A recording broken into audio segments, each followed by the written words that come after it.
Everyone in that glass-walled boardroom laughed the moment she stepped in. A simple woman, wrong clothes, trembling hands, no fancy resume. They dismissed her before she could even sit down, until the CEO's world-ending problem hit the screens. Panicked executives froze.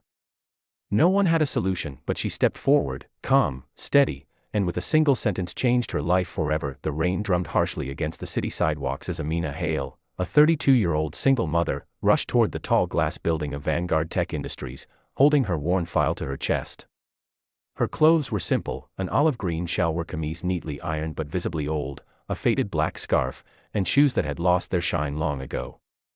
Yet her eyes held a quiet determination, the kind born from challenges life never apologized for. For months, Amina had been searching for work after losing her receptionist job when the company shut down. She had no fancy degree, no spotless corporate background. Just skills nobody cared to read on paper: patience, empathy, problem-solving sharpened by years of real life, and a mind capable of untangling chaos. She took a long breath as she stepped into the lobby. It smelled of polished floors, expensive cologne, and wealth she had never known. The receptionist looked her up and down, politely but dismissively. "You're here for the interview?" she asked, as if surprised someone like Amina had been invited. Amina smiled softly. "Yes, for the coordinator position." Inside the waiting room, she sat between candidates dressed in suits worth more than her monthly rent. They whispered about her clothing, her simple file, her outdated phone. She must have walked in by mistake. Seriously? They're letting anyone in? But Amina kept her gaze forward. She had faced worse. She had survived worse. When her name was called, she stepped into a boardroom filled with executives, men and women who barely looked up from their tablets. At the head of the table sat Mr. Mehran Zahir, the CEO himself, stern face, tired eyes, fingers tapping anxiously. One of the directors gave a small, mocking smile. "Ms. Amina, you're applying for a strategic coordinator role. Do you have strategic qualifications?" "I have experience," she answered quietly. Yes. Another director waved dismissively. "But real experience? Do you even understand what this job requires?" They didn't listen. They didn't let her finish a single sentence. They skimmed her file for 10 seconds and closed it with a sigh. "We're looking for someone more aligned with our standards," a woman said, smiling the way people smile when they've already decided your fate. Amina nodded, holding back the sting in her chest. She stood up to leave. She wouldn't beg. She never had. But just as she reached for the door, an alarm blared through the speakers. Red lights flashed across the boardroom screens. Executives leapt to their feet, suddenly terrified. The CEO snapped, No, not today. Someone fix this right now." Charts, numbers, and crisis reports flooded the screens. Vanguard Tech was about to lose millions. Directors panicked. Managers shouted.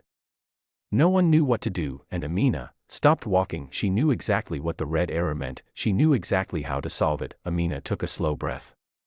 Her heart pounded, but not from fear, from certainty. She turned back toward the chaos. "Excuse me," she said softly. No one heard her. "Excuse me," she said again, this time stronger. The CEO's gaze darted toward her, frustrated and desperate. "What?" he snapped. "What do you want?" Amina stepped closer, eyes locked on the screens. "Your system isn't failing.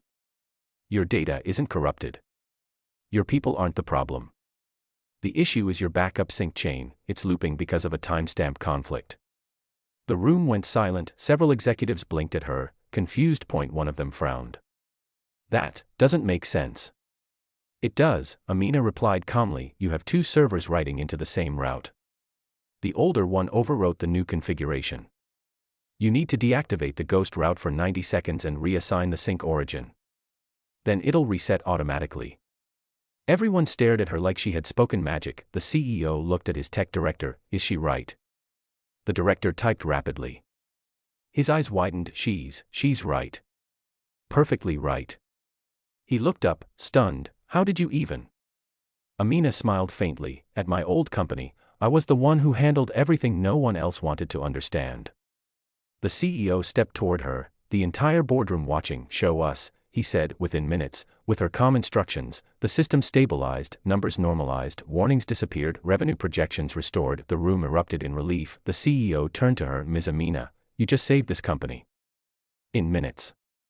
He paused, voice softening with rare humility. "Why didn't you tell us you had this level of expertise?" Amina looked around the room at the people who had barely looked at her earlier. You didn't ask, she replied, and you didn't listen. Silence, real, heavy silence. The same directors who had mocked her now stared at her with the kind of respect you cannot fake. The CEO spoke again, firmly and clearly. Ms. Amina, if you'll accept it, the coordinator role is yours immediately. But I think we both know you're capable of far more. Amina's throat tightened, her eyes burned. For the first time in months, someone saw her value, not her clothes, not her resume, her mind. Her strength. Her worth, and she whispered, voice trembling but powerful, I accept. It was the moment her life began to change.